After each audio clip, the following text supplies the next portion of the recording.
O tema do Cidadania de hoje é o bullying. Aqui no estúdio está o professor, mestre em educação e psicólogo Marcos Meyer. Eu deixei uma pergunta no ar que era como identificar se o filho é vítima de bullying. A criança apresenta sintomas que a família pode perceber e a escola pode perceber. Então vamos falar primeiro os sintomas em casa. Em casa a criança começa a ter dificuldades bem na hora de sair para ir para a escola. Começa a dar dor de barriga, quer ir para o banheiro, fala, estou com uma dor muito forte aqui, aparece dores pelo corpo todo, dor de cabeça, vontade de vomitar. Então são reações físicas que, se a mãe acredita, e às vezes é tão sério que a criança passa a ter o sintoma mesmo, se a mãe acredita, ela diz, tá bom, então hoje não precisa ir para a escola. É o sonho dela, porque se ela for para a escola, ela vai sofrer. Então ela passa a ter alguns sintomas. Mas tem outras coisas também. Alta irritabilidade, essa criança fica assim, qualquer coisa já explode, já briga, já discute, você percebe, tem alguma coisa que está fora do eixo. Dificuldade para dormir, começa a dormir cada vez mais tarde e tem sono muito agitado, pesadelo, grita de noite. Tem algumas crianças que voltam a fazer xixi na cama. Então tem uma série de sintomas que vão aparecer, mas principalmente esses, em casa. E também tem um adolescente que começa a falar assim, mãe, eu odeio aquela escola é palha. Ou eu não gosto daquela professora é chata demais. Aí você vai ver a melhor professora da escola, ou a escola em si é uma escola adequada. O que está acontecendo? A criança está sofrendo bullying, se ela joga a culpa na escola, ela não entrega as crianças e ela se livra da escola. Por que ela faz isso? Porque normalmente quem faz o bullying, os agressores, também ameaçam a criança. Se você contar para alguém, a gente arrebenta você. Aí ela tem medo de denunciar. Medo de denunciar, ela fala mal da escola, da professora, diz que está com dor, fala de si própria. E o pai deve encorajar a criança a contar. Tem que contar. Inclusive, quando a gente fala com a criança, está acontecendo alguma coisa ruim na escola? Não. Se ela responde muito rápido, tentando fugir, daí você tem que dizer assim, olha filho, não faz mal se alguém estiver te provocando, se alguém estiver fazendo mal para você todo dia, você pode contar, a gente não vai entregar você, a gente vai lidar com essa situação de uma forma bem legal, tá? Daí a criança normalmente se abre. Mas ela também apresenta sintomas na escola e os professores precisam ficar de olho nisso. Então veja só, a criança que de repente tem notas boas e de repente cai e fica lá embaixo, perdeu vontade de estudar. Agora outro sintoma que também é interessante é assim, a criança sempre tirou notas médias, de repente 10, 9, 10, 9. Por quê? Porque não vai mais brincar, não sai mais com ninguém, só quer ficar estudando e aí a nota aumenta. Também é um sintoma que deve ser observado. Criança que diz assim, professora, posso ficar aqui na sala na hora do recreio estudando? Qual é a criança que quer ficar estudando em vez de brincar? Abra o olho, né? Os professores precisam abrir os olhos para esse tipo de pergunta. Ou a criança diz assim, todo recreio corre para a biblioteca. Por quê? Porque lá tem uma bibliotecária, é um adulto, então fica na presença do adulto, ela se sente protegida. Fica na biblioteca, fica na secretaria, fica na sala da coordenadora, está sempre procurando adulto. Abra o olho, essa criança não está agindo de forma normal. Ela está procurando a proteção de adulto. Então, os sintomas, eles são visíveis, eles aparecem. A gente tem que ficar mais de olho para isso e aí a gente pode interferir, pode ajudar essa criança que está sofrendo. E como identificar se o seu filho faz bullying?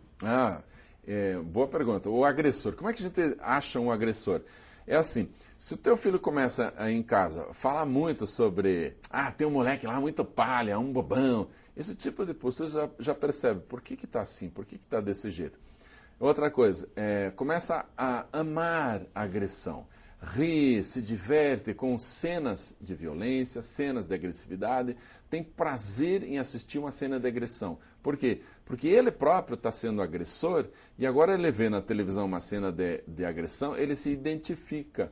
E aí a gente tem que tomar cuidado. Opa, esse menino está gostando de agredir. Então a gente tem que ajudar também, porque está fora dos eixos. A gente pode fazer essa criança voltar a ter princípios, valores, a ser solidário, ajudar os outros, ao invés de maltratar as outras crianças.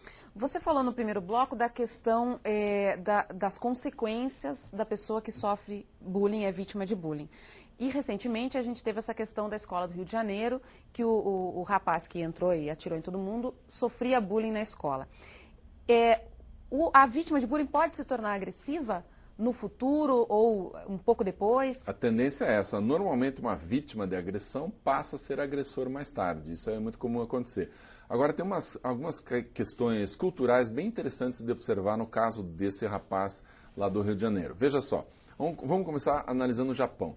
A cultura japonesa, ela valoriza demais a questão da honra. Então, uma criança, ela quer honrar os seus pais, honrar a família. Então, ela não conta que está sofrendo bullying porque é desonrar a própria família. Então, ela sofre em silêncio. O que acontece? O Japão é um dos países que tem o maior problema de suicídio entre crianças e adolescentes. Por quê? Porque a criança vai sofrendo em silêncio, não conta para ninguém, nem para os pais, e aí um dia estoura, explode e comete suicídio. Nos Estados Unidos, o que acontece? Quem sofre bullying é chamado de perdedor. Você é um perdedor, é o loser, né? É um loser, é um perdedor. O que acontece com essa vítima? Os amigos do perdedor saem fora, porque eles também vão ser chamados de perdedores. Então, a vítima nos Estados Unidos, vítima de bullying, fica totalmente isolada, totalmente sozinha, e aí quando ela explode, ela põe a raiva contra todos. Por isso que eles pegam uma arma, entram numa escola e dão tiro a esmo em qualquer um. Não tem alvo específico. O que acontece no Brasil? Honra não é um grande valor nosso. Competição, estar em primeiro lugar, também não. Então, por exemplo, a gente chama alguém no Brasil, ô perdedor, amanhã eu ganho. Então não pega, não é esse o nosso problema. Mas o que acontece no Brasil? Deprime, as crianças entram em depressão. Mas elas continuam com alguns amigos. Não ligue para eles são chato mesmo. A gente fica em volta da vítima, então não fica sozinha. Se não fica sozinha, não comete o crime contra outro e não comete suicídio, porque não está sozinha. E isso é uma proteção. Mas o que aconteceu no Rio de Janeiro? Um conjunto de fatores. Primeiro, o Wellington, ele estava totalmente sozinho. Não tinha família, não tinha amigos, não tinha ninguém para apoiar. Segundo, ele tinha uma doença de fundo, que uma esquizofrenia não tratada, sem medicação, sem acompanhamento médico. E aí, quando surtou, todas essas características juntas, mais o sofrimento do bullying, faz com que ele cometa isso. É importante a gente observar isso, porque senão as pessoas estão tendo preconceito contra quem é esquizofrênico.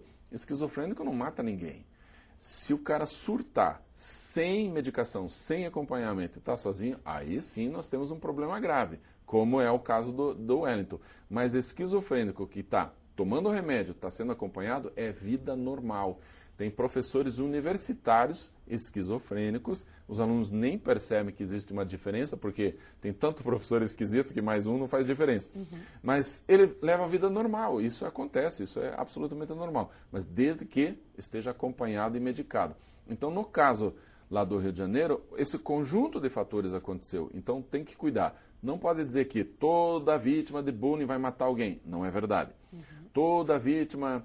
todo esquizofrênico pega uma arma e mata. Também não é verdade. Muito cuidado com essas generalizações. Mas você acha que esse caso, que é um caso isolado, vai fazer com que as escolas comecem a pensar melhor em como resolver esse problema? Isso foi bom nesse sentido, né? As escolas acordaram para o problema, puxa, é tão grave assim, então nós vamos combater o bullying. Claro que tem que combater. Não é porque vai se tornar um assassino, é porque essa pessoa vítima vai sofrer muito como adulto. Vai ter dificuldade de assumir, por exemplo, um novo cargo numa empresa. Você vai ser escolhido como chefe. Não, eu prefiro não ser chefe.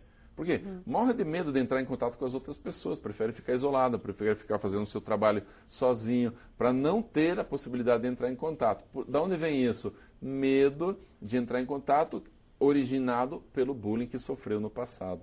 Para encerrar, vou fazer mais uma pergunta aqui do telespectador Jusiliano de Melo Murbach. Ele pergunta o seguinte: que atitude prática os professores, orientadores e psicólogos das escolas já tomam para prevenir o bullying, antes mesmo de acontecer? O que está acontecendo já são os professores que estão conversando com os alunos sobre o bullying. E aí, pessoal, vocês já estão sabendo sobre o bullying, né? O que vocês acham disso e tal? Então, esse tipo de diálogo é bastante útil, bastante importante, já está acontecendo. No entanto, tem algumas escolas que não estão fazendo absolutamente nada. E pior, quando os pais levam o caso para a direção, tem escola que fala assim, isso é da fase, isso é deles mesmo, isso é normal, todo mundo já sofreu. E tem diretor que fala assim, eu já sofri bullying quando não era pequeno e eu estou aqui. Gente, cada um reage de uma forma diferente, mas é crime uma criança sofrer bullying, esse caso ser levado para a direção e ninguém tomar atitude nenhuma. Não pode deixar assim. Nós temos que combater esse tipo de comportamento sempre. E a escola pode ser criminalizada, ela pode ir parar na justiça por causa disso. Os pais podem levar se a escola não tomar nenhuma atitude. Exatamente, porque todas as ações que acontecem dentro do ambiente escolar é da responsabilidade da escola. Então, ela pode sofrer consequências judiciais, sim, e são graves. Porque é corresponsabilidade num crime. O bullying é crime, porque é assédio moral, está tipificado, está tudo dentro da lei isso. Então, a escola não pode se isentar, dizer, não, a gente já falou para os pais, a gente avisou para os pais. Claro que tem que avisar, tem que registrar, tem que fazer os pais assinarem, porque daí a escola se defende um pouco, mas não pode permitir que aconteça, tem que combater de verdade. E só essa conversa em sala de aula já ajuda para prevenir? A conversa já é muito boa porque ajuda, mas assim, se dentro da sala não acontece bullying, vai acontecer no recreio. Por isso que os funcionários têm que também estar de olho, têm que estar percebendo. Então, funcionários, os professores, os próprios alunos, os pais, aí evita. Tem casos de bullying que acontece assim que a criança sai da escola, do muro para fora. Daí tem professor que fala assim, não é aqui dentro, não é com a gente. Poxa vida, se educação não é com a gente, é com quem, né? Tem que ser com os professores. Mas daí, fora da escola, é a responsabilidade dos pais? Sempre é responsabilidade dos pais, mesmo dentro da escola. Fora também. Mas nós, como escola, como professores, podemos fazer o quê? Educar essa criançada para fazer com que eles sejam mais solidários. E aí, elimina-se o bullying. Marcos, muito obrigada pela sua participação aqui no Cidadania. E o nosso programa de hoje fica por aqui. A gente falou sobre o bullying. Queremos